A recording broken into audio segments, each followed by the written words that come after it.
The Silk Road was a network of Eurasian trade routes active from the 2nd century BCE, before the mid-15th century.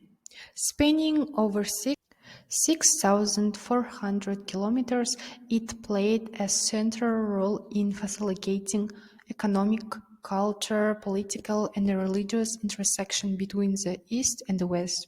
The name Silk Road, first invented in the late 19th century, has fallen into disuse among some modern historians in favor of Silk Roads on the grounds that it more accurately describes the intricate web of land and the sea roads connecting East and Southern Asia, the Indian subcontinent, Central Asia, the Middle East, East Africa, and the the Old Northern Road originated in the time of Emperor Udi, who, under the onslaught of the Hunnu steppe people, sent his dignitary Zhang San to research for their enemies Yuji, who migrated to the west.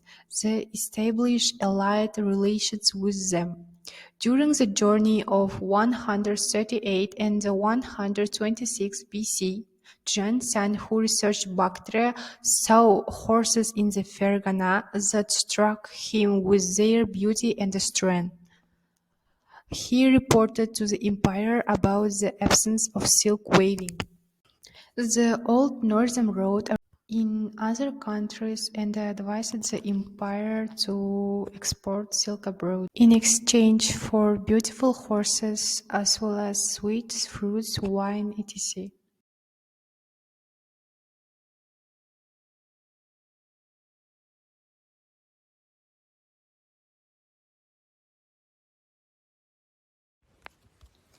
The economic significance of the Silk Road, silk fabrics, and the raw silk were the most popular products on the Great Silk Road. Silk has always been highly valued in European countries and was used in Europe as a currency, because it was more expensive than gold and lighter than coins. In the Middle Ages, China used the Great Silk Road for active and successful trade in the tea and porcelain products, for example, tableware, jewelry, various figurines. The countries of Central Asia and the Middle East, south which the trade road passed, specialized in the manufacture of cotton and wool fabrics. Moreover, these goods went not only to Europe but also to China. The Great Silk Road still continued to function until the end of the Middle and economic, political, and the cultural cooperation of the country. Last but not least is the cultural influence of the Great Silk Road in history. Not only trade caravans moved along the Silk Road, but also the achievements of people, spiritual values, and religious ideas. In addition, information about the technology production of goods was distributed, in particular the methods of making silk, colored glass, paper, printing, and gunpowder. Different peoples of culture changed knowledge among themselves in the art of music and dance, spiritual performance, etc.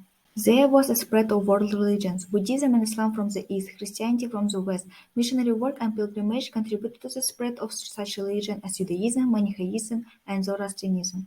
Turin states that curative herbs, ideas of astronomy, and even religion also moved along the Silk Road network. Arabs traveled to India and China, Chinese to Central Asia. Martial arts, sacred arts like calligraphy, tile-making, and painting also traversed these roads. International communication along the road has a huge impact on architecture and urban planning.